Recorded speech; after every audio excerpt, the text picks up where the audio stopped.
happens to the fish when they're on deck? They go down this hatch, don't they, David?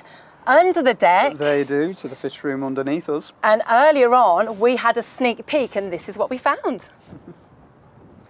So here we are below deck, right below the hatch that we saw when we were on the deck. This is where the fish get thrown down, isn't it, David? And then what happens when they get down here? That's right. Well, they have to all be sorted out. So the ship's mate, that's the second in command on the ship, he has to sort all the fish into different types and then quite quickly get them into the ice. So what we're looking at there is a layer of wooden pound boards, all being iced, with the fish tightly packed together there with the noses to the fish's tails. You'd put ice on the top of them, and they needed a lot of ice on the ship to keep it fresh. That's 40 tons that the ship would carry away with them. But we put more ice on, more layer of wood, and then it's ice, fish, ice, wood, ice, fish, ice, wood, right up to the ceiling. And we could have 90 tons of fish down here if the ship was full. Can we take a look a little bit further down? We can. We can go through to the engine room, through this way. So this is the main engine. We're in the engine room now. We've got a winch engine to power the big winch to wind up the nets that we saw.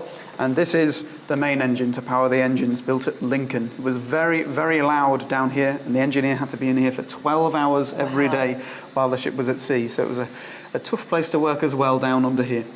Oh, fantastic. Should we carry on through? Yes, right through towards the accommodation.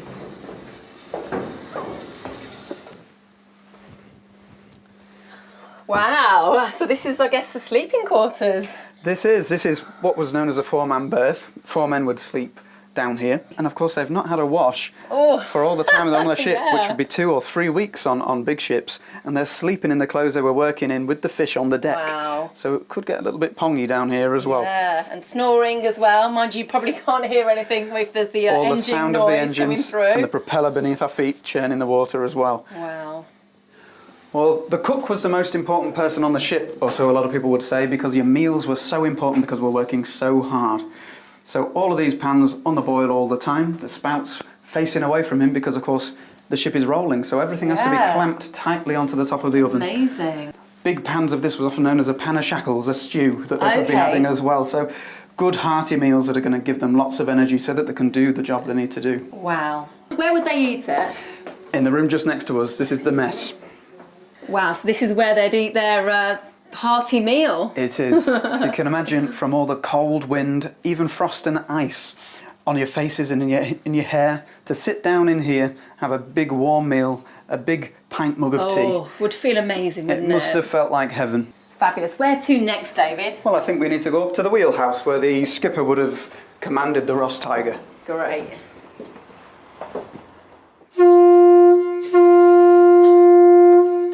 Welcome back. We hope you enjoyed that. How exciting is it below the deck here on the trawler?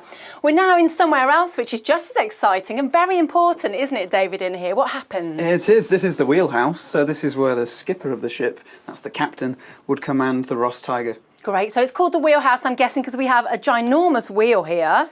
That's right. That's the original mahogany steering wheel for the ship. And of course, today you don't see these in wheelhouses. We still call them wheelhouses, but they're steered with almost like a joystick that you'd use in a computer game. Oh, wow. So everything's got all kind of mod cons. Because this looks quite technical here, but I'm guessing this is kind of like an old equivalent of a sat-nav. It is, yes. Of course, they never had satellite technology in the 1950s, so this is what was called a decker navigator. It uses radio signals around the coast so that the captain knows where the ship is. He's also got something very important to him, and that's the compass. Of course, the compass tells you which direction you're going in. This is the most accurate one, but to keep accurate, the compass needs to be away from the steel and the metal. So that means it could get damaged in all the heavy seas and weather that the Ross Tiger would have. So you have a spare, this mirror, that mirror, and one in the ceiling above our head there. Wow, this is magnificent. That's right. So this is floating in water, is it, David? Well, it's actually kind of an alcohol, because the Ross Tiger would sail to places so cold up in the Arctic that if it was water, it could freeze, and then it would stop working.